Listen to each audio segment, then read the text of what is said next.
हमारे एक मित्र ने कहा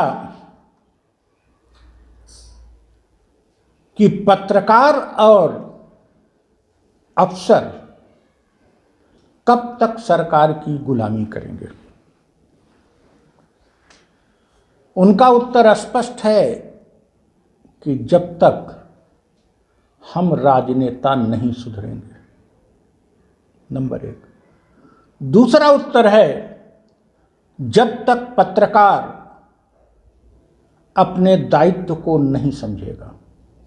और तीसरा उत्तर है, जब तक अधिकारी अपने आत्मसम्मान, अपनी योग्यता को महत्व नहीं देगा। चलिए बात शुरू करते हैं, जब तक हम नहीं सुधरेंगे। प्रजातांत्रिक लोकतंत्र में सारी सत्ता, सारा शासन का दायित्व जनता द्वारा चुनी गई सरकार को होता है। जनता प्रतिनिधियों को चुनती है और प्रतिनिधि सरकार बनाते हैं। अधिकारी को सरकार का आदेश मानना होता है। तो ऐसी स्थिति में लोकतंत्र में सरकार भी जनता की सेवक है और अधिकारी भी जनता के सेवक हैं। उनको सिविल सेवक कहा भी जाता है, सरकारी नौकर कहा भी जाता है।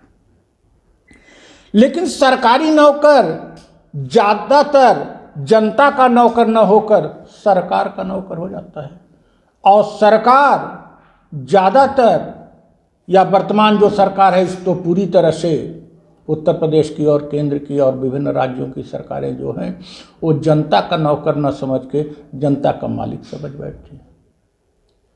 अर्थात उल्टा चलिए, सरकारें अपने को जनता का सेवक माने, जनता का मालिक नहीं। लेकिन ऐसा उनसे कौन मनवा सकता है। हम अपने उस वरिष्ठ कार्यकर्ता को समझाने की दृष्टि बता रहे हैं। अब सरकार को कौन मजबूर कर सकता है, उत्तर प्रदेश की या केंद्र की या बिहार की, कि आप अपने को जनता का नौकर समझिए, जनता का सेवक समझिए, न कि जनता का मालिक। यह काम वह कर सकता है जिसको हमने प्रतिनिधि बना के भेजा है।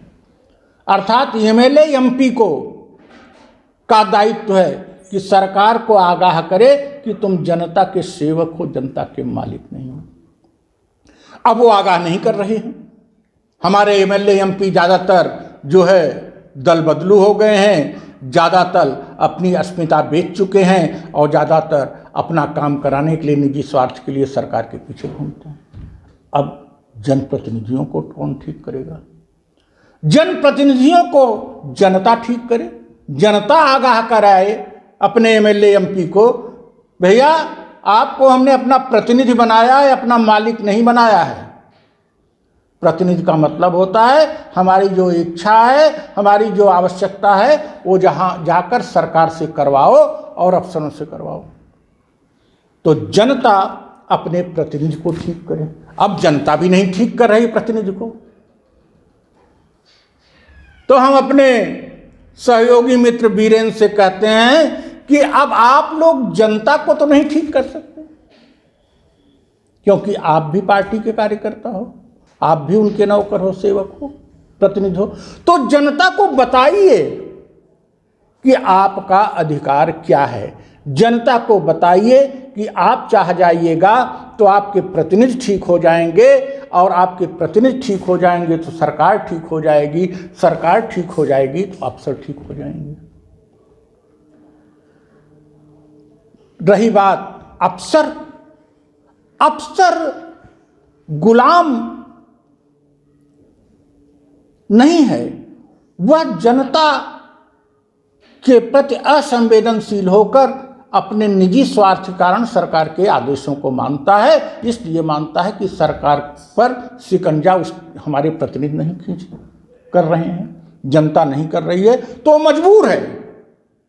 और उस मजबूरी में वह एक तरफ सरकार का गुलाम दिखाई पड़ता है, तो दूसरी तरफ पूरा प्रशासनिक भ्रष्टाचार करके अपने निजी स्वार्थ की पूर्ति करता है।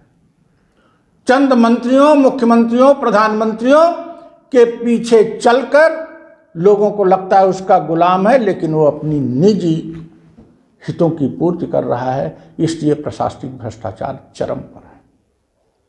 तो उनको तो सरकार ही ठीक करेगी। अब बात आती पत्रकार। पत्रकार गुलाम क्यों बना? पत्रकार को यह समझना होगा कि वो चौथा स्तंभ है। उसे ही जनता को जागरूक करना है, सरकार के अच्छे कार्यों को जनता तक पहुंचाना है और सरकार के बुरे कार्यों के प्रति सरकार को आगाह करना है। लेकिन वह भी सरकारी अधिकारियों की तरह अपने निजी स्वार्थ की पूर्ति के लिए सरकार का चमचा बन जाती है, जैसा कि आजकल गोदी मीडिया प्रचलित हो गया है। क्यों?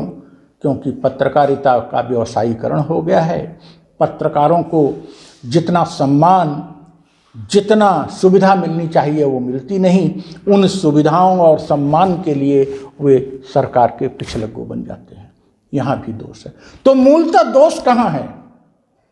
मूलतः दोष ये हमारे में है, अर्थात जनता में है। जनता चाहे तो प्रतिनिधि ठीक हो जाए, प्रतिनिधि चाहे तो सरकार ठीक हो जाए, सरकार चाहे तो सरकारी अफसर ठीक हो जाएं, और मीडिया चाहे तो सरकार ठीक हो जाए, अफसर ठीक हो जाएं, लेकिन सरकार को ठीक करके मीडिया को अच्छी सुविधा, अच्छा वेतन, अच्छा सम्मान दिलाना होगा।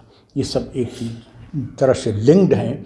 यहीं हमारी राजनीतिक सुधार यात्रा प्रासंगिक हो जाती है, क्योंकि पूरी डोर जनता के हाथ में है और जनता उस डोर को खींचे, धीरे धीरे सब ठीक हो जाएंगे। इसलिए चलिए, बहुत विचार विमर्श करने का समय नहीं है। 4-5 साल पसीने बहाया जाए, जनता के पास पहुंचा जाए और उसको ताकत दिया जाए, उसको मोटिवेट किया जाए, उसको उसके बल का अंदाज़ा लगाया जाए। जैसे हनुमान को अपने बल का अंदाज़ा नहीं था, और जब बताया जाता था क्या बल है, तो हम भारत की जनता को उसका बल बताने निकल रहे हैं। लोकतंत्र में उसका क्या बल है, आप उनके बल को बताइए, वो डोर खींचेगी और पूरी व्यवस्था ठीक हो जाएगी। जय इंसानियत।